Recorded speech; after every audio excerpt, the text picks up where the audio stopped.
Did you know one of the most deadliest mental health condition could be related to your eating habits? Yes, in this video, we are going to talk about a mental health disorder or a group of mental health disorders which are associated with आपकी खाने पीने की आदतें. My name is Dr. Umesh Wadhwani and today we are going to talk about eating disorders. Video शुरू करें उससे पहले एक छोटा सा डिस्क्लेमर. ये वीडियो में बहुत सारे इंसिडेंट्स या एनेक्डोट्स या इंफॉर्मेशन ऐसी हो सकती है जो आपको ट्रिगर कर सकती है if you are going through the condition that I am going to discuss in this. So just be mindful, but my approach has always been very friendly and as a brotherly and as a elder brother vibe. तो ये पूरा video is going to be non judgemental and at the end of this video you will find some nuggets to help you with your condition, है ना. तो video शुरू करें उससे पहले मेरा 3 सेकंड का इंट्रो आएगा. फट से मेरा चैनल सब्सक्राइब कर लो, बेल नोटिफिकेशन आइकन पे भी क्लिक कर दो so that you get notified when I release my new videos. And I think ये 3 सेकंड में आपको आइडिया भी मिल जाएगा कि आपको ये वीडियो आगे तक देखना है कि नहीं देखना है, but I would recommend watch it. Alright, हम सब लोगों ने ईटिंग डिसऑर्डर के बारे में सुना होगा शायद, but let's define what eating disorders are, right. तो ईटिंग डिसऑर्डर्स को डिफाइन करें उससे पहले थोड़ा सा पीछे जाते हैं कि हम सबको है ना वजन कम करना है. मैं हमेशा बोलता हूँ कि 90% से ज्यादा मेरे क्लाइंट्स उनको वेट लॉस करना है. एंड इंटरनेट और फिटनेस की दुनिया में जितने लोग भी कोचेस या न्यूट्रिशनिस्ट को अप्रोच करते हैं उनका मेन गोल होता है कि भाई वजन कम करवा दो. अपने बॉडी वेट के बारे में कंसर्न होना it's absolutely okay, but when तुम्हारा physical appearance becomes your obsession कि तुम 24 घंटे उसके अलावा कुछ सोचते नहीं हो, तुम्हें उसकी वजह से तुम्हारा खाने से डर लगने लगता है, this is what can lead to a group of conditions which is called eating disorders. Eating disorder in a nutshell explain करता है कि आपको खाने के साथ अनहेल्दी रिलेशनशिप है और आपको मोटापे से डर लगता है. दूसरा, आपको मेंटली डिस्ट्रेस फील हो रहा है और आप कंफर्ट के लिए फूड पे रीच आउट कर रहे हो. ये सारी चीजें इंटरकनेक्टेड है. In this video we are going to discuss 3 major eating disorders. उनको मैं डिफाइन करूंगा, उनके कॉमन सिम्टम्स के बारे में बात करूंगा and towards the end of the video मैं आपको बताऊंगा कि अगर आपको इन तीनों में से कुछ भी प्रॉब्लम है तो आप उसका सोल्यूशन कैसे ला सकते हो. ठीक है. सो 3 कंडीशंस है: binge eating disorder, anorexia nervosa, क्या बोला तूने, एंड बुलिमिया. ठीक है. तो सबसे पहले शुरू करते हैं बिंज ईटिंग से. तो बिंज ईटिंग डिसऑर्डर, बहुत सारे लोग बोलते हैं कि यार मैं तो बहुत मैं फूडी, मैं इतना खाना है ना, इतनी प्लेट खा सकता हूँ खुद से, पूरा होल चिकन खा सकता हूँ मैं, 4 डब्बा आइसक्रीम का खा सकता हूँ. शो ऑफ करते हैं बहुत सारे लोग, right. Now, that could be a part of this condition called binge eating disorder. Now, binge eating disorder define ऐसे होता है कि you eat a lot of food in a short duration of time जब आपको भूख भी नहीं लगी है. क्यों? कंफर्टेबल फील करने के लिए. क्योंकि major cause of binge eating disorder is stress और इमोशनल स्ट्रेस और इमोशनल ट्रॉमा. मैं 5 सिम्टम्स बताऊंगा. इन 5 में से अगर 3 चीजें भी आपको हैं तो आप वो अम्ब्रेला के नीचे आ सकते हो. सबसे पहला, आप शॉर्ट ड्यूरेशन में बहुत ज्यादा खाना खा रहे हो. तो आप इतना खाना खा रहे हो कि आपको यहाँ पे पेट में फिजिकल डिस्कम्फर्ट फील हो रहा है. 3, आप बहुत ही रैपिडली खाना खा रहे हो.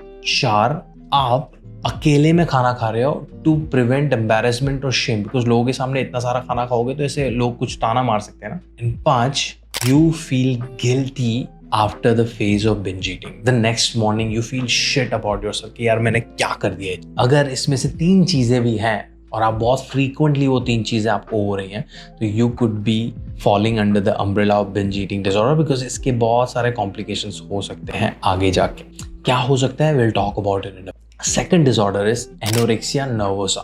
Anorexia nervosa is so common, हम लोगों को पता भी नहीं होता इसके बारे में. अगर आप जिम गोअर हो या आपके सोसाइटी में, आपके सराउंडिंग में, you will see one person जो बहुत ही स्किनी है बट उसके बावजूद वो हमेशा डाइट पे रहते हैं कोट अनकोट एंड वो एक्सट्रीम वर्कआउट्स में एंगेज रहते हैं. And this is what actual definition of anorexia is. Anorexia में इंसान को ऐसा लगता है कि मेरा वजन बहुत ज्यादा है, because they have fear of getting fat.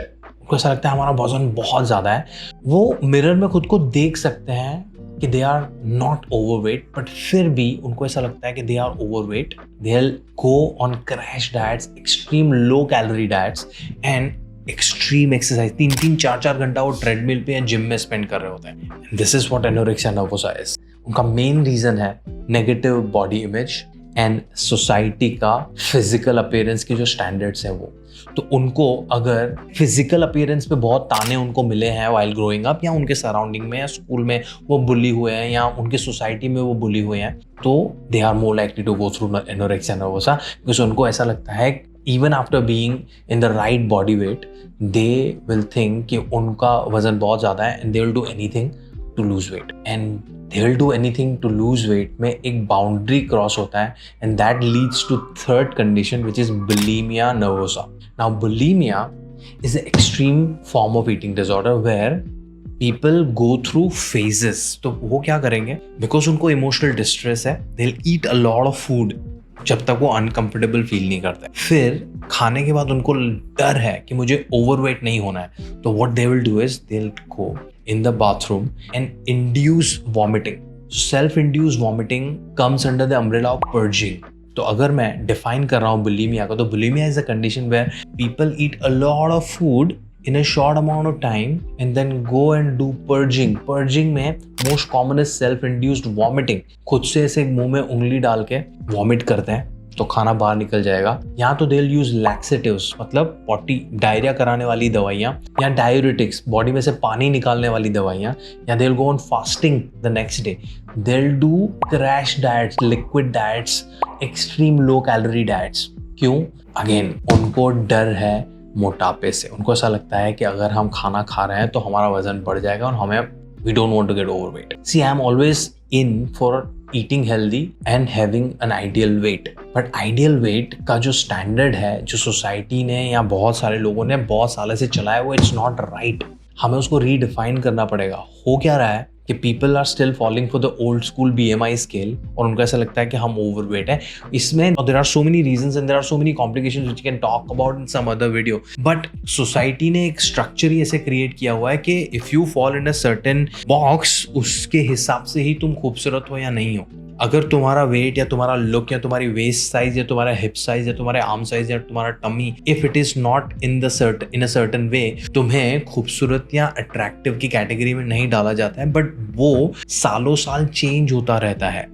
As I said, we'll talk about it in some other video. But अभी का स्टैंडर्ड ये है, ब्यूटी स्टैंडर्ड ये है कि तुम्हारी कमर पतली होनी चाहिए, तुम्हारा फ्लैट स्टमक होना चाहिए, तुम्हारे बिग बूब्स होने चाहिए, बिग बट्स होने चाहिए एंड ऑल दैट। तो कोई इंसान अगर वो अम्ब्रेला में फिट नहीं हो रहा है तो उनको होता है कि भाई हमें वजन कम करना है और हमें इस अम्ब्रेला या इन बॉक्स में से बाहर नहीं जाना है। And to stay in that box they will do anything and these are the things that they do which we just. Reasons क्या होते हैं? Reasons we just briefly discuss. Anorexia and binge eating could be genetic. It could be because of some underlying other mental health conditions like depression or OCD, obsessive compulsive disorder. Because उसमें क्या होता है कि इंसान को perfectionist बनना होता है, उनको हर चीज में to the point अच्छे से करनी होती है, तो उनको obsession होता है हर चीज से। And when their obsession comes with the weight or their physical appearance, they can lead to these conditions like anorexia और bulimia. तो ये तीन बहुत common eating disorders हैं। इनके बारे में हमने खाली brief में आज बात किया। I'll be making separate videos on each of this. अभी what I want you to do is I want you to have a conversation with yourself in the mirror and see if you are suffering from any of these symptoms. और वो symptoms अगर आपको 3 से 6 महीने से ज़्यादा से हो रहे हैं, फॉर एग्जाम्पल आपको खाने से डर लग रहा है, आप सोशलाइजिंग अवॉइड कर रहे हो बिकॉज आपको पता है कि आप वहाँ जाओगे तो आप ओवर ईट कर लोगे या खाना खा लोगे which will affect your body weight in a negative. अगर आपको ऐसा लगता है कि आपको नेगेटिव बॉडी इमेज है, आपको आपके बॉडी या फिजिकल अपीयरेंस से सेटिस्फेक्शन नहीं है, आप खाना खाने के बाद सोचते रहते हो कि गिल्ट है कि यार मैंने क्यों खा लिया ये, तो you should reach out to a therapist or a nutritionist because therapist will help you with the underlying condition why it is happening and I would suggest कि find a nutritionist like me. मैं खुद की तारीफ नहीं कर रहा हूँ but the reason why I say like me is because my approach towards nutrition is not only physical health. My approach towards nutrition is helping you build a healthy relationship with food. बचपन से लेके अब तक हमें nutrition को negatively देखने का सिखाया गया है सोचो ना, आपको हमेशा बताया गया है कि मीठा नहीं खाना, तली हुई चीज़ नहीं खानी, बाहर का नहीं खाना, चाइनीज़ नहीं खाना, पकौड़े नहीं खाना, समोसे नहीं खाना, ये सारी चीज़ें तुम्हारी बॉडी के लिए खराब है and this is what healthy eating is. No, यहाँ पे हेल्दी ईटिंग की बात ही नहीं रही, यहाँ पे अवॉइडिंग ईटिंग की बात आ रही है। I want you all to look at nutrition from the fuel perspective.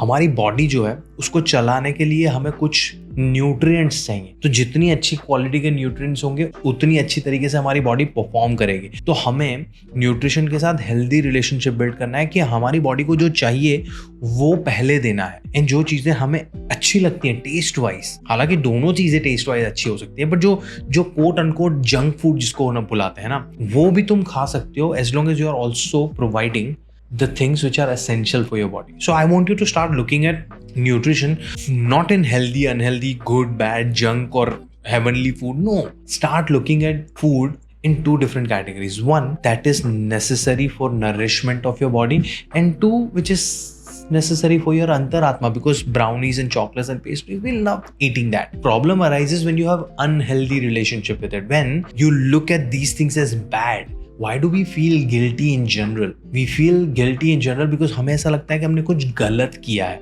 But ये खाना is not गलत. We feel amazing after that. The only way to differentiate what is healthy or unhealthy, I have explained it in a very short video. I'm leaving the link here. Watch that. आपके दिमाग पे healthy और unhealthy food का concept पूरा clear हो जाएगा. आपने कभी भी उसको इस तरीके से देखा ही नहीं होगा. So do check that out. Stop associating healthy or unhealthy, good, bad, junk, wunk to your food item. Start working with a nutritionist. Build a healthy relationship with your food.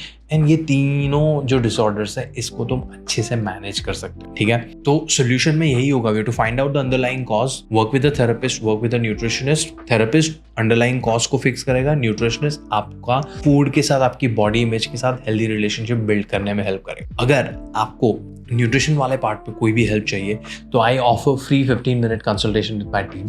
मैं उनका कैलेंडर का link छोड़ रहा हूँ description में. Book a session आज ही. Talk about it. My name is doctor Umesh Wadhwani. This was a crisp video on eating disorders. If you have any question ask me in the comment section. मैं आपको मिलता हूँ मेरे अगले वीडियो में.